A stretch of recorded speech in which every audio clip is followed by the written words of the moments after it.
Hello and welcome back to Football Manager 2022 with Dover Athletic. Today it is going to be first versus third.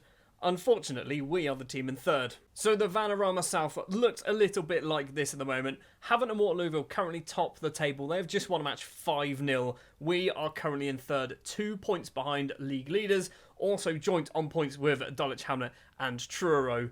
It's actually very, very tight at the top of the table. Since we've last met, there has been a little bit of transfer business. Two new faces joining the club. First up is 26-year-old English goalkeeper Joe Fryer, who I genuinely think is a very good goalkeeper, probably playing slightly too lower level football, and we've got him on a 3-year deal. He is now going to be our number one goalkeeper because Kai Mackenzie Lyle, I think that's his name, he's constantly going away on international duty, which isn't ideal, and Fry is just a better goalkeeper. Speaking of somebody constantly going away on international duty, Matthew Briggs is a 31-year-old Guyanese left-back, centre-back, central midfielder. You're probably thinking I recognise that name. I'm pretty sure he played for Fulham a long, long time ago. He did 13 appearances for Fulham, also Watford, a whole load of teams. He's been around multiple different teams.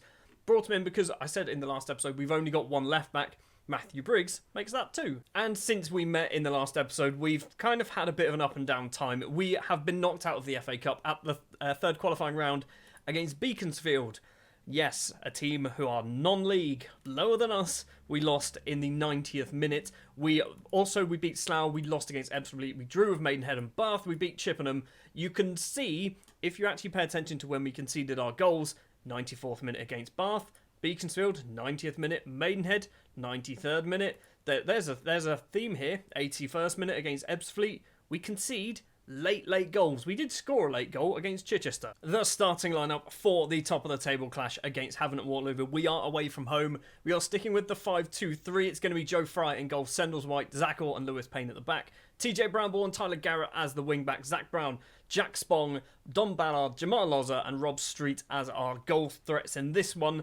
Rob Street did go off injured, I think, in the last episode. He's come back. He's scored a couple of goals since coming back, so hopefully he can carry that on against Havant Waterlooville. Away from home, it's going to be tough. So with Havant being sat top of the table, you'd have to say they're probably favourites for this match. They've got themselves an early chance as well with a corner. Hobson McVeigh crosses it in. It's gone over most people. It's cleared off the line from Jamie Sendles White. Baggy into Hobson McVeigh once again. This time it's Goban, and Oscar Goban, the former Southampton man, makes it 1-0 to Havant after just 6 minutes played. I think we might be losing this. 15 minutes on the clock, and we are hopefully going to get ourselves a chance. It's Rob Street. Where are you going? Backwards to Jack Spong. Backwards again, please. There we go. Find Zach Orr. Sendles White. Right-hand side is Bramble. Loads and loads of space for Bramble. Instead, we've gone towards the left instead. Street's managed to break through, and Rob Street's hit the post. He's just tickled the post, and it's been cleared. Looking at this Havant Waterlooville team, they are filled, literally filled with former Southampton and Portsmouth players by the looks of it. And Bournemouth players. Adam El Abd, I think, is former Bournemouth. Maybe even former Brighton. Kayesu's running down that left-hand side. Zach Brown gets there first and passes it straight to Warman. Abdullah Belbaghi, he's gone to try for a long-range chance. Hits it just over the bar. Still 1-0 to Havant and Waterlooville. But we are not looking particularly good at the moment. Zach Orr with the ball inside his penalty area. Forward to Zach Brown. We've got a couple of Zachs playing for us. I've only just realised that. Ballard back to Jamie Sendles White. What are we going to try and do down here? Down the right-hand side, Sendles White's going for a run. He's not the wide centre-back. TJ Bramble's also picked up an injury, which is not ideal. Zach Orr, once again, Jack Spong, forward, tries to find Loza. Loza takes a few touches and gets past his man. There are so many white shirts back. Was that 3-4 in the box? Don Ballard's one of our players, hits it just over the bar. We've got close on a couple of occasions, but haven't actually scored the goal. Dulwich Hamlet have also taken the lead in their game. I think Truro might be winning. No, they're drawing currently 0-0 with Hemel Hempstead. It is looking like it might be 1-1 at half-time. Spong crosses it in. It's Zach Orr, and the former Arsenal man almost gets it on target. Instead, goes over the bar. It is going to be 1-0 to Havant Waterlooville at half-time as the rain pours down on the south coast. We are not actually looking terrible. Havant have had one shot on target and scored it. I'm going to say you've been unlucky. Defensively, we are struggling. I am going to say you weren't that bad. Let's try and get some more motivation. Anyone? No, they all just seemed motivated, which is fine. It didn't go down. Rob Street currently on a 6.4, now 6.5, I'm guessing. He's kind of being punished for hitting the post. and a chance that he probably should have scored from. We are already 15 minutes into the second half. No highlights to speak of. Let's give them a encourage. See if that's going to do anything. We've got a corner. It's going to be Don Ballard, the former Southampton man, to take it. It's over most players. Lewis Payne controls it, also the former Southampton man, and blasts his effort over the bar. Still 1-0 to Havant, but we're having the chances. We are the team getting the chances here. We're going to do Rob Street for Yanis Drace. TJ Bramble for Christian Oxlade-Chamberlain. Do we do any more? I don't think we do. I think that's all we're going to go for. Do we push to be slightly more positive? I think we're going for it as well. It's Zach Orr with the ball. 68th minute of the match. Orr plays it on the right-hand side. Finds Ballard. Oxlade-Chamberlain's got some space to run into if he wants to do it. He doesn't. Plays it to Ballard. Poor pass from Ballard. And now Havant Waterlooville can possibly do something. Tommy Scott to Sam Magri to Adam El Abd, Oscar Goburn. You can tell I recognise a lot of these names. I know their first names. Oscar Goburn again down that left-hand side finds Lewis. He's got so much space. Oxlade-Chamberlain's chasing him though. Plays it back, finds Warman. In the middle to Goburn, across Hobson-McVeigh, and that is the nail in the coffin. Jack Hobson-McVeigh, long-range chance because it's Vanarama National Football, and of course, they normally find their way into the back of the net. Still got 20 minutes, but we now need to find 2, ideally 3 goals. 15 minutes left, and once again, Havant passing it around. Godsmark Ford, back to Adam El Abd. I swear Adam El Abd must be about 45 years old. Lewis has managed to break past Jamie Sendles-White. That is a superb tackle, and he's going to get pulled up for a penalty. We have been done here by the referee. Lewis is the man to step up. Fry on a 6.3, so he's not saving this one regardless. Where's it going to go? Bottom left. Maybe straight down the middle, actually. Bottom right instead. 3-0 to Havant Waterlooville. We've not deserved. The scoreline here does not tell the story of this match.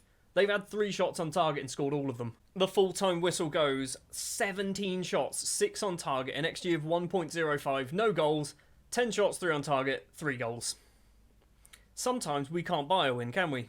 Well, that poor result is our 3rd defeat of the season, drops us down to 4th place in the table. Next up, I believe it is Farnborough, down in 19th place. This should be an easily winnable game, but the way we play against some of the other teams down the wrong end of the table, we often lose them. Let's go forward, let's play Farnborough. For match number 2 against Farnborough, we have gone for a few changes, keeping the same formation, but a couple of changes. Kai Mackenzie-Lyle's going to come in goal because Joe Fry had an absolutely appalling game in the last match.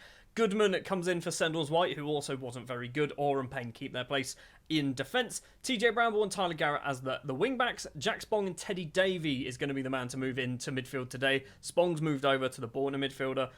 Teddy Davey comes in as a central midfielder. Ballard, Loza and Rob Street keep their places up front. Rob Street, basically, that was his first poor game that he's played for us in a very long time. So hopefully today against Farnborough, he can turn that around. So we walk out then in our white home shirt today, because obviously we're playing at home. Farnborough in the yellow. We need to get a victory here. I know the Vanarama National and the Vanarama South are very difficult leagues to get out of, so we need to make sure that we are pushing for that first place. Going through the playoffs is a possibility, but performance-wise, we have not been particularly consistent. Spong with a free kick for us. It's Zach Orr heads over the bar from very close range. 20 minutes played. First chance goes our way. Kingsley Latham, former Southampton goalkeeper. Teddy Davey, former Southampton man. Rob Street gets the ball. Plays it forward to Lazo. He does eventually get there.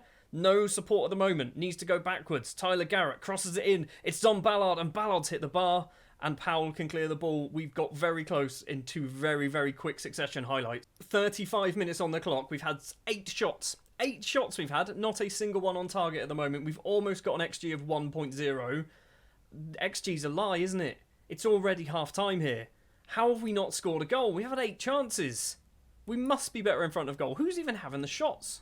Into the second half, and it's taken less than a minute for the first highlight. And annoyingly, Farnborough are the team with the ball. Hansen, formerly our player. He left us at the end of last season. Ballard finds TJ Bramble on the right-hand side. Luckily, his little knock he picked up in the last match wasn't actually an injury. He just didn't want to play anymore. Bramble's going to cross it. No, he doesn't. Don Ballard needs to go backwards, really. Bramble, finally, we've got it to Spong. Crosses it in. Jamal Loza is there. And another chance goes begging over the bar. 9 shots now. 0 on target. Crow with a free kick towards the back post. And calmly, Zach Orr just stops it on the line. Right, we're taking Rob Street off. I assume he's getting some chances and just not doing anything with them. Bramble as well. Do we do Bramble? Do we do Bramble for Briggs? Or we do this. Maybe that's what we do. So Lewis Payne moves up to the right wing back. Sendles White comes on as the wide centre back, which he should be capable of doing. He does love to run with the ball. Is this an actual highlight, or is this because of the subs? I'm hoping it's because of the subs, because the yellow shirts of Farnborough are passing it around. The ball is getting awfully close to our goal. Phillips with the long-range chance hits it just wide. It was an actual highlight, not because of the substitutions. Now they should take place. An hour on the clock. There has been zero shots on target in the entire match so far. Spong with a free kick, long free kick towards Yanis Drace. It's a penalty. I'm not sure what happened. Drace was pushed by Chin, apparently. It's going to be Jamal Loza to step up, and the way this match is going, he's hitting this one wide, isn't he? He should be putting this one into the bottom corner. Jamal Loza does put it in the bottom corner. We are 1-0 up against Farnborough, and we really should be more than 1-0 up, shouldn't we? We have been the better side. We've had so many chances, but just can't get shots on target. Final 10 minutes of the match. Ballard's coming off. Harvey Woods is going to be the man to come on the right-hand side. That's all of our changes. We probably should look at shutting up shop, because after 80 minutes, that's when we like to concede, and that could have been the goal there. Right, we are going to go to defensive. We're just going to drop to defensive. We're not changing the formation, just going to change the mentality to defensive. Try and hold on to this 1-0 lead. We've managed to steal the ball. This is good. Barrett? It's Garrett. That's his name. Finds the goal scorer, Jamal Loza. I think that's his 4th penalty of the season. Teddy Davey to Zach Orr, forward to Jack Spong.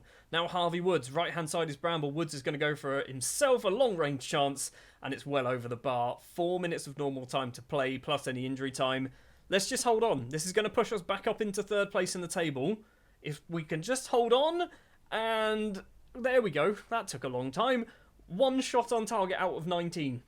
An XG of 2.3, 1 shot on target, and that was a penalty. We really need to learn how to actually shoot properly. Attackers, I don't know who the attackers are. Would it be Ballard, Loza and Street? Is that who we're talking to? Or is it Drace and Rob Street? I don't know. You're not good enough in front of goal. I think it was just Yanis Drace. I think I just said it to Yanis Drace, which is a bit unfair. You let yourself down out there, Rob. Well, we picked up the 3 points, but the story really is the XG, isn't it? Can we see the shot map? This is the one I'm wanting to have a look at. I don't use the data hub a lot because I don't understand data. But why were we so bad in front of goal? Were they just all blocked? What are they? Just X's. What do X's mean? Just, of course it's a shot off target. They were all off target. So, I mean, they're reasonably high XG. How are you getting shots off target inside the 6-yard box?